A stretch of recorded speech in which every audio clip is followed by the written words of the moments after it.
पर एक कौवा बैठा था। इससे पहले कि कौवा उसकी आंख पर हमला करता, वो लाश उठ खड़ी होती है। अपने पास पड़ी लाइटर से सिगरेट जलाकर जैसे ही उसने पीना शुरू की तो नोटिस किया कि धुआं उसके नाक के बजाय जिस्म के कई हिस्सों से निकल रहा था। खौफ में वो शर्ट उठाकर जिस्म देखता है जो पूरा जख्मी था, पर इस सब के बावजूद भी वो जिंदा था। वो कुछ बोलने की कोशिश करता है तो हम नोटिस करते हैं कि उसकी आवाज एक ज़ॉम्बी जैसी हो गई है और उसका चेहरा, जिसे तो वो खुद भी आईने में देखकर डर गया था, अपने लाल नीले इस ज़ॉम्बी जैसे चेहरे को देखने के बाद उसको ज्यादा वक्त नहीं लगा था ये जानने में कि वो एक ज़ॉम्बी बन चुका है और ये जिंदगी वो जीना नहीं चाहता। इसीलिए अब वो एक चट्टान से कूदकर अपनी जान देने की कोशिश करता है। पर ज़ॉम्बी इतनी आसानी से थोड़ी मरते हैं। दुख में कई दिन वो एक गार में गुजारता है और फिर एक दिन शदीद भूख के चलते बेहोश हो जाता है। होश आने पर उसे पता चला कि उसने एक जिंदा खरगोश को कच्चा चबा खाया था और इस चीज से उसे खुद से घिन आने लगी थी। वो समझ नहीं पा रहा था कि आखिर वो एक ज़ॉम्बी बना कैसे। उसे ये सवाल बहुत तंग कर रहा था और ये जानने के लिए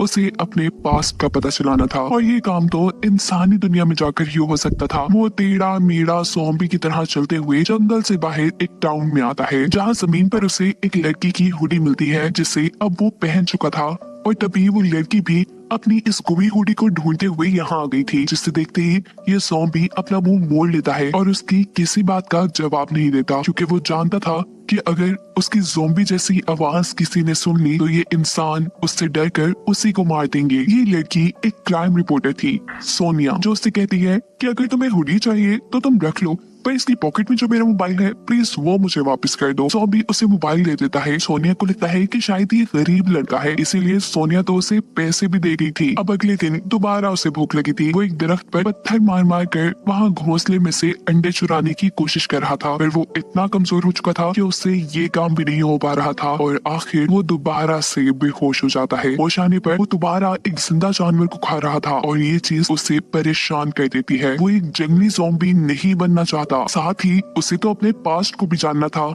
अपने पास्ट को जानने के लिए उसे इंसानों में घुल मिल कर रहना था और ऐसा वो तभी कर सकता था जब वो इंसानों की तरह बिहेव करता। और फिलहाल उसकी आवाज और उसकी जान बिल्कुल भी इंसानों जैसी नहीं थी, इसीलिए वो अपने आप को इंसानों जैसा बनने की ट्रेनिंग में मसरूफ कर लेता है। वो टाउन की एक पुरानी जिम में जाता है और ट्रेडमिल के ऊपर चलने की प्रैक्टिस करना शुरू कर देता है। पहले पहले तो उसे काफी मुश्किल हो रही थी, लेकिन थोड़ी ही कोशिश के बाद वो इंसानों की तरह चलना सीख चुका था। अगले सीन में वो मुंह में लकड़ी रखकर बोलने की प्रैक्टिस करता है। ज़ॉम्बी वाली वो राहत पे काबू पाते हुए वो अल्फाबेट्स बोलते बोलते अब इंसानों की तरह बोलने भी लगा था। एक किताब की मदद से वो चॉपस्टिक पकड़ना सीखता है और खाने पीने के एटिकेट सीखता है, जिसके बाद फाइनली अब वो तकरीबन इंसानों की तरह हरकतें करने लगा है। कपड़ों का इंतजाम तो वो टाउन में से चोरी करके कर लेता था और रहने के लिए उसने कब्रिस्तान अपना ठिकाना बना लिया था, जहाँ एक दिन वो देखता है कि किसी आदमी ने दूसरे आदमी का मर्डर करके उसे खाई से नीचे गिरा दिया है। ज़ॉम्बी उस आदमी को चेक करने के लिए अब खाई में जाता है कि वो जिंदा भी है या मर गया। अभी तो फिलहाल ये आदमी जिंदा था। वो आदमी ज़ॉम्बी को एक चाबी देता है, जिसके बाद मर जाता है। ज़ॉम्बी इस आदमी की कब्र बनाता है और इसके बैग को चेक करता है। बैग के अंदर एक विजिटिंग कार्ड से उसे पता चला है कि यह आदमी किम नाम का एक डिटेक्टिव था। इसी कार्ड पर उसके ऑफिस का एड्रेस भी लिखा था, जहाँ अब ज़ॉम्बी कुछ दिन रहने का फैसला करता है। इस जगह को देखकर तो ऐसे लग रहा था कि जैसे काफी सालों से यहाँ कोई रह ना रहा हो, पर फ्रिज में बहुत सा खाना रखा था जिसे ज़ॉम्बी बहुत ज्यादा भूख लगने की वजह से खा जाता है। लेकिन वो एक ज़ॉम्बी है और ये इंसानों वाला खाना वो डाइजेस्ट नहीं कर पाया। रात में उसे खूब वॉमिट होती है। वो समझ आता है कि वो सिर्फ कच्चा गोश्त ही खा पाएगा, जिसे खरीदने के लिए उसे पैसों की जरूरत थी। इसीलिए वो पिज्जा पैक करने का काम शुरू कर देता है। जिस दौरान डिटेक्टिव किम के फोन पे एक कॉल आती है। उसे एक कुत्ते को ढूंढने का मिशन मिल रहा था। ज़ॉम्बी ऐसे किसी मसले में नहीं पड़ना चाहता था, लेकिन फिर सोचता है कि अगर डिटेक्टिव किम की जगह काम करूं तो मैं काफी लोगों से मिल लूंगा और ऐसे मुझे अपना पास जाने में भी आसानी होगी। ये फैसला करते हुए अब वो बाहर जाने की तैयारी शुरू कर देता है। सबसे पहले उसे अपना ज़ॉम्बी वाला मुंह छुपाना था। इसके लिए वो मेकअप यूज करता है, डिटेक्टिव किम के कपड़े पहन लेता है और जब मिशन पे जाता है तो उसे पता चला है कि जिस कुत्ते को उसने ढूंढना है उसका मालिक एक छोटा सा लड़का है जो उसे अपने काम के बदले सिर्फ फूटी कोड़ी दे रहा था। गुस्से में आकर ज़ॉम्बी इस बच्चे को डांटता है और इतने में ही पीछे से उसकी आंटी आ जाती है, जो और कोई नहीं बल्कि सोनिया ही है, जिसको दिखते ही ज़ॉम्बी यहाँ से भागता है और सोनिया किसी का हेलमेट पकड़कर दूर से ही उसके सर पे मार देती है, जिससे बेचारा ज़ॉम्बी बेहोश हो चुका था। सोनिया जल्दी से उसके पास आकर उसकी हार्ट बीट चेक करती है, जो कि नहीं चल रही थी। इसका मतलब कि वो मर गया। यही सोचते हुए सोनिया एम्बुलेंस को कॉल कर लेती है, पर चंद ही मिनट बाद वो एम्बुलेंस में खड़ा होकर सबको डरा देता है। सोनिया जबरदस्ती उसे हॉस्पिटल ले जाती है, जहाँ वो सबको चकमा देकर भाग निकलता है। उसे अब बहुत ज्यादा भूख लगी थी। वो एक आदमी को खाने वाला था, लेकिन तभी उसे होश आ जाता है। तभी उसे यहीं करीब एक कुत्ता नजर आता है। वो उसे खाने के लिए आगे बढ़ता है तो इस कुत्ते पर भी उसे तरस आ जाता है।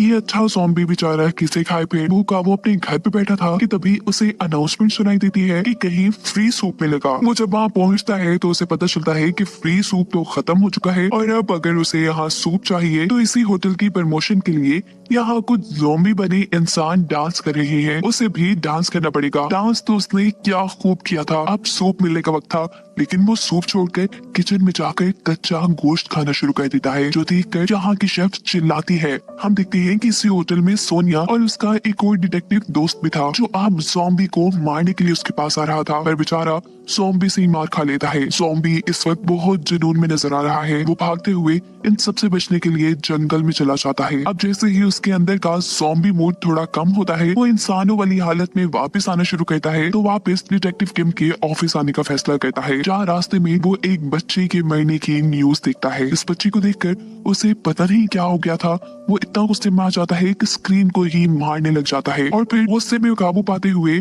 ऑफिस में आकर बेचारा परेशान ही बैठा था कि तभी यहाँ पर डिटेक्टिव किम की मकान मालिक आ जाती है। वो किराया मांगने आई थी। अब ज़ॉम्बी यहाँ रह रहा था तो ज़ॉम्बी को ही किराया देना था, इसलिए उसे पैसे चाहिए थे। वो जब पैसे कमाने का सोच रहा होता है तो उसे याद आता है कि एक मरतबा सोनिया उसकी ऑफिस आई थी, क्योंकि सोनिया ने उसे चोट पहुंचाई थी। सोनिया नहीं चाहती थी कि डिटेक्टिव किम, जो कि इस वक्त ज़ॉम्बी बना हुआ है, वो सोनिया पर कोई केस करते। वो एक सेटलमेंट एग्रीमेंट लेके आई थी, लेकिन ज़ॉम्बी ने तो वो एग्रीमेंट फाड़ दिया था। अब ज़ॉम्बी उसी एग्रीमेंट को ढूंढता है और सोचता है कि अब तो मैं $1 लाख मांगकर अपनी सारी प्रॉब्लम्स दूर कर लूंगा। वो जब सोनिया से बात करने के लिए जा रहा था तो वो देखता है कि सोनिया को कोई किडनैप कर रहा है। किसी हीरो की तरह ये ज़ॉम्बी उन किडनैपर्स की गाड़ी के रास्ते में आते हुए सोनिया को बचाकर अपने ऑफिस ले आता है। यहाँ वो सोनिया से कहता है कि तुमने उस दिन मेरे सर पे हेलमेट मारा था, मेरे सर पे शदीद चोट लगी है, जिसकी वजह से अब मैं अपना डिटेक्टिव वाला काम अच्छे से नहीं कर पा रहा हूँ। मुझे अब $1 लाख सेटलमेंट अमाउंट चाहिए। और यहाँ सोनिया बेचारा समूह बनाकर कहती है, यार मेरे पास तो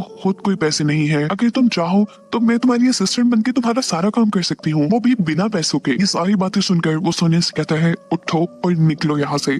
इससे पहले कि वो सोनिया को घर से निकालता, यहाँ पर डिटेक्टिव किम की एक पुरानी क्लाइंट आ जाती है। ये एक बहुत बड़ी एक्ट्रेस है जो अपनी बेटी को ढूंढना चाहती है डिटेक्टिव किम के जरिए, जो कि अब ज़ॉम्बी बना हुआ है। वो इस काम के बदले उन्हें बहुत बड़ी अमाउंट भी दे रही थी। इससे पहले कि ज़ॉम्बी उसे कुछ जवाब देता, सोनिया कहती है, हाँ ठीक है, हम आपका ये काम कर देंगे। सोनिया अब उससे कुछ जरूरी सवाल पूछती है, जैसा कि आखिरी बार आप अपनी बेटी से कहाँ मिली थी, तब उसके इंटरेस्ट क्या थे, वगैरह वगैरह, जिससे वो उसका आसानी से पता चला सके। सोनिया क्योंकि खुद एक क्राइम रिपोर्टर थी, इसीलिए उसे इन सारी चीजों का थोड़ा सा एक्सपीरियंस था। ज़ॉम्बी जो उसके पास बैठा था वो समझ जाता है कि अगर उसे इस डिटेक्टिव वाले काम से पैसे कमाने हैं तो उसे सोनिया की तो जरूरत पड़ेगी ही। सो फाइनली वो सोनिया को अपनी असिस्टेंट बनाने के लिए मान जाता है। सोनिया इन्वेस्टिगेशन शुरू करती है और उसे एक मेडिटेशन सेंटर पर शक होता है। दिन में तो यहाँ सभी कुछ बिल्कुल ठीक था, लेकिन रात में हम देखते हैं कि कोई कल्ट ग्रुप इस मेडिटेशन सेंटर के सभी बच्चों को अपने कल्ट ग्रुप का हिस्सा बनाने के लिए उनको कुछ ड्रग्स देने के साथ साथ उनसे ऊटपटांग काम भी करवाता था। सोनिया ये सब रोकने के लिए एक ड्रम में बैठकर रात में इस सेंटर में घुस जाती है और यहाँ उसे वो लड़की भी मिल जाती है जिसे वो ढूंढ रहे थे, यानी एक्टर की बेटी। सोनिया जब इस लड़की को बचाकर इस सेंटर से बाहर निकल रही थी तो उसे यहाँ कल्ट लीडर भी नजर आ जाता है, जो जान चुका था कि सोनिया को उसकी सच्चाई पता चल गई है। उसका आदमी सोनिया को पकड़कर मारने ही वाला होता है कि पीछे से ज़ॉम्बी कार्ड्स को चाकू की तरह इस्तेमाल करते हुए उसे मार देता है, जिसके बाद